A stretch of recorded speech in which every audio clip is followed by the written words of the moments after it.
500 yil yashasam ham bu ma'lumotlarni bilmagandim. Suyuqlik tukilmasligi uchun sut yoki boshqa suyuqlikni tukayotganda stakan chetidan oqib ketishi mumkin. Buni oldini olish uchun stakan ustiga qoshiq quying, suyuqlik tukilmaydi. Suya sovusi va sirka shishalarning og'zidagi plastik halqalarni tashlamang. Uni shishaning og'ziga teskari qilib quysangiz, sous yoki sirka tukilganda atrofga sachramaydi.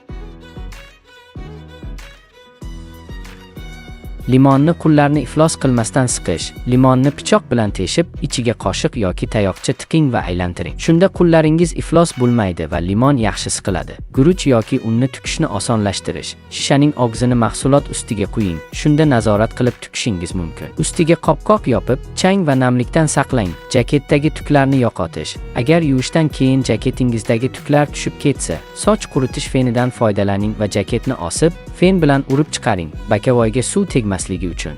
Yomg'irda mashina haydaganda bakavoy suv tomchilari bilan qoplanadi. Buni oldini olish uchun oynaga tish pastasi suring. Keyin artib tashlang, suv tomchilari tuplanib qolmaydi.